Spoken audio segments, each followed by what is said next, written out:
Nesse quadrinho aqui seria o quadro de ordens, tá? Que vai ser dividido em duas partes, tanto parte inteira quanto parte decimal, tá bom? Em cada parte dessa tem 3 bloquinhos. Por exemplo, da parte inteira tem a unidade, tem a dezena e tem a centena. E na parte decimal tem o décimo, o centésimo e o milésimo, ok? Aqui vocês vão pegar o número e colocar aqui, tá bom? Aí vocês vão conseguir obter a leitura. Vai ter outra tabelinha que a tia colocou aqui, que eu vou representar para vocês como fica, tá bom? Aqui só para vocês conseguirem perceber como é que fica a parte de décimo, centésimo e milésimo, ó. Tá vendo?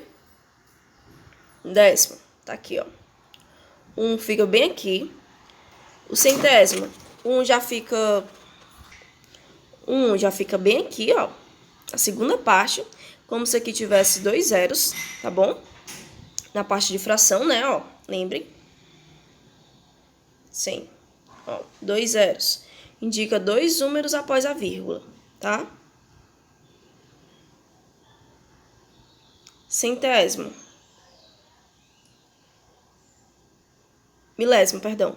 Indica 3 números após a vírgula. Tá aqui a vírgula.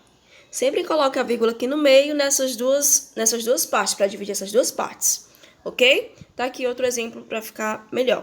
Ó.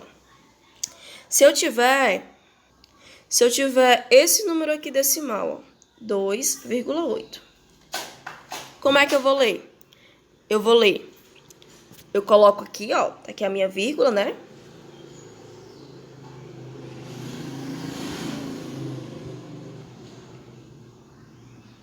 Tá aqui a minha vírgula. E eu coloco o 2 aqui, que vai representar 2 unidades e 8 décimos, né? Então, eu posso ler 2 inteiros e 8 décimos. Por que 2 inteiros, tia? Porque a unidade é o número inteiro, tá? É o número todinho, que nem a gente tinha visto naquele primeiro exemplo dos bloquinhos, como se ele tivesse todo assim, ó, tá? Ele não foi mexido, não foi dividido, nem nada. O décimo, centésimo, milésimo foram, mas a unidade não foi mexida. Então, a gente pode dizer que ele tá todo inteiro, ó, todo completinho, ok?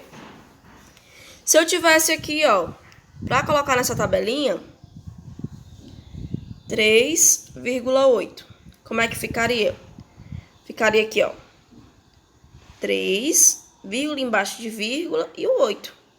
Aí ficaria 3 inteiros e 8 décimos, ok? Agora vamos escrever o primeiro número.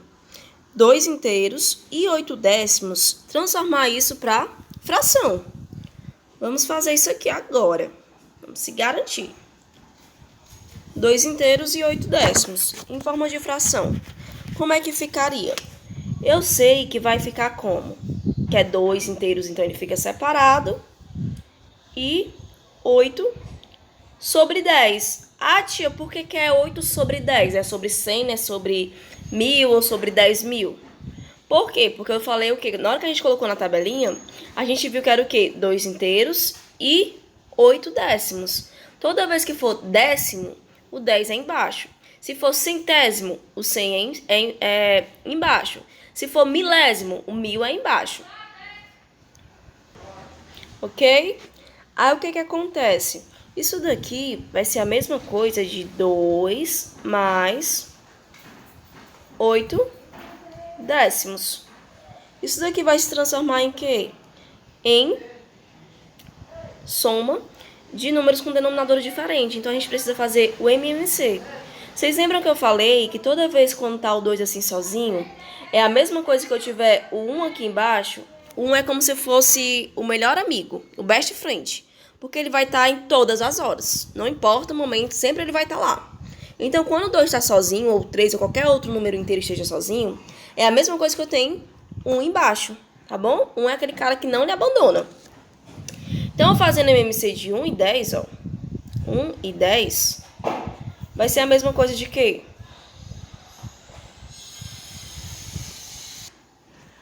Tá certo? Aí vamos fazer MMC do 1 e do 10.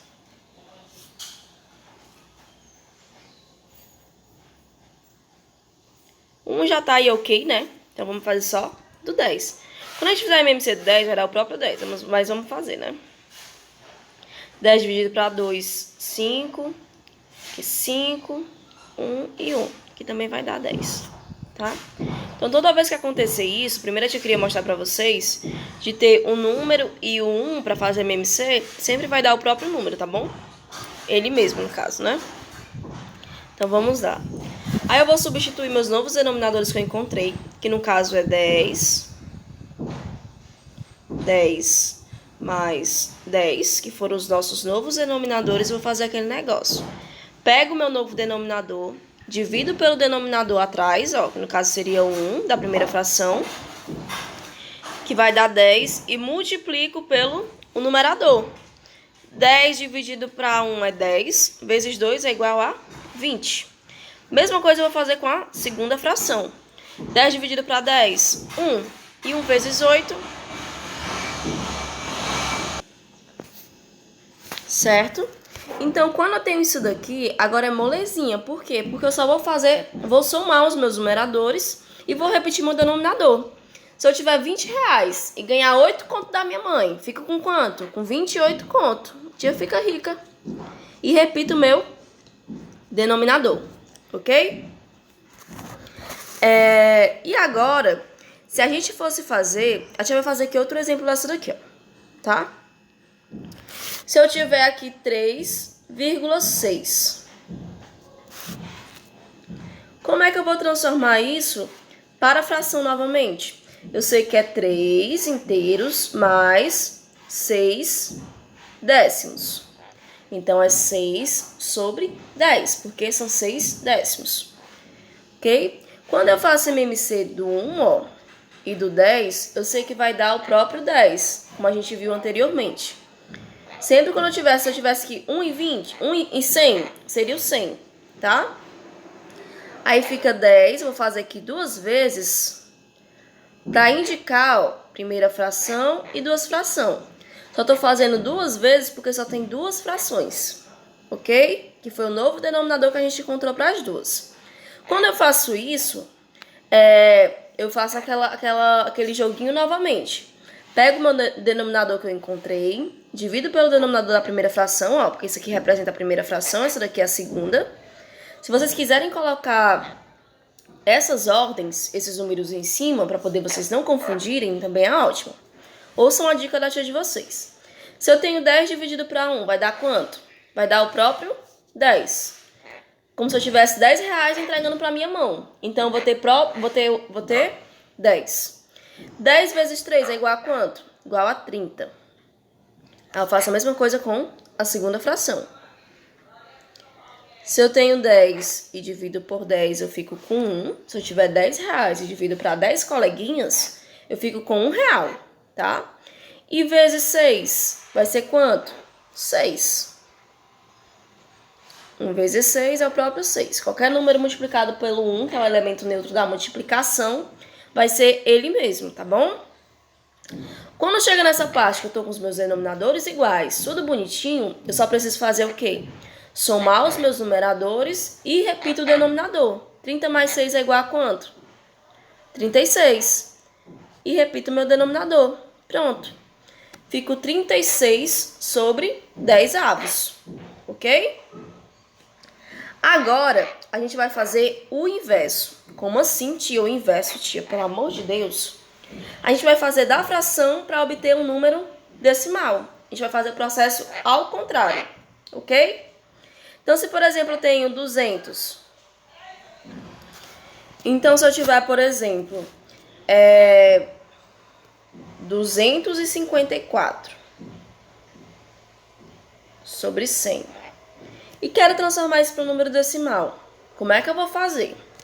Preste atenção. 254. A gente sabe que é a mesma coisa de ter o quê? 200 reais e depois eu ganhei 54 conto. Tudo isso sobre 100. Por quê? Porque, ó, nosso denominador aqui é 100. Vai ser igual a... Vamos separar isso, já que tá um denominador para os dois, né? Então, se eu separar, vai ser o mesmo denominador para os dois também, tá? Vamos só supor que o 254 brigaram. Ah, não quero mais ficar na mesma casinha que você, não. A gente vai, cada um pro seu lugar. Então, a gente só vai separar as barrinhas deles, a casinha deles, tá? Então, fica 200 sobre 100 mais 54 sobre 100, que é igual a... Quando eu tenho isso, sempre quando eu tiver zero em cima e zero embaixo, eu posso fazer o quê? Dar um corte nos dois, tá? Então, se eu tenho zero aqui em cima e zero embaixo, eu posso dar um corte. O primeiro zero, posso cortar com zero embaixo. Segundo zero, tem zero embaixo aqui, ó, embaixo da casinha dele, tem que ser na mesma casinha. Tem, então também eu posso cortar. Quando eu corto esses zeros, fica sobrando quanto? Fica sobrando 2 sobre 1, mais 54 sobre 100, ok? Certo? Então, se eu tiver 2 dividido para 1, se a mãe de vocês chega, ó, pega R$2 para vocês ficarem ricos, vocês ficam com quanto? Com o próprio 2, né? Então, 2 dividido para 1 é ele mesmo, ó, 2. Aí, mais 54 sobre 100. Ok? E agora, tia? Como é que é isso daqui? Se eu tivesse 54 naquela tabelinha que a gente fez, nessa daqui, ó. Se eu fosse botar aqui 54 sobre 100. 54 sobre 100, né? Era a mesma coisa de eu colocar onde nessa tabelinha? Ó, seria assim. Como tem o 100 embaixo, indica que esses dois números vêm depois da vírgula. E tem que dar dois números, tá bom? Então, fica 0,54. Tá? Se eu tivesse aqui... Oh, meu Deus, desculpa, isso aqui era borracha. Se eu tivesse aqui 68 sobre 100. Mesma coisa de eu ter 0,68. Dois números após a vírgula. E aqui tem 2 zeros. Ok? Se eu tivesse 72 sobre 100. Seria a mesma coisa de quê? 0,72. Porque, ó, mesma coisa se eu fosse colocar aqui na tabelinha, ó. Aqui na vírgula, 0... Não, perdão. Aqui a vírgula, 72. Tá aqui, ó. 72 centésimos, ok? Então, só posso fazer assim. A gente acrescenta 0 quando falta o número para completar o tanto de números após a vírgula. Por exemplo, se eu tiver 2 centésimos, 2 sobre 100, seria a mesma coisa o quê? 0,02. Porque tem que chegar nesse último númerozinho aqui, ó, que é no centésimo. Aí tá aqui, ó, 2 números após a vírgula. E embaixo aqui são 2 zeros. Quantidade de zeros indica quantos números vêm após a vírgula. Nunca esqueçam disso. Então, aqui é a mesma coisa de eu ter 2 mais 0,54. Que é igual a quanto? Vamos ver aqui. Deixa a tia continuar aqui, tá bom, gente? Senão não vai caber. Pronto, continua aqui. Isso é a mesma coisa de 2 mais 0,54, né? Colocar aqui novamente. Aqui é o quê? 2 inteiros, né? Então, 2 inteiros, ele fica antes da vírgula. Então, fica 2,54. Tá bom? Então, essa é a nossa transformação inversa. Façam com calma, assistam com calma. No decorrer, a gente vai fazer mais atividade, vai fazer questões, tirem a dúvida de vocês. Qualquer dúvida, eu estou aqui para ajudá-los, tá bom? A gente vai conseguir aprender isso daqui. Vamos conseguir, eu acredito em vocês, vocês são maravilhosos. Nunca esqueçam disso, tá bom? Se tiver dificuldade, não esqueçam que a tia está aqui para tirar a dúvida de vocês.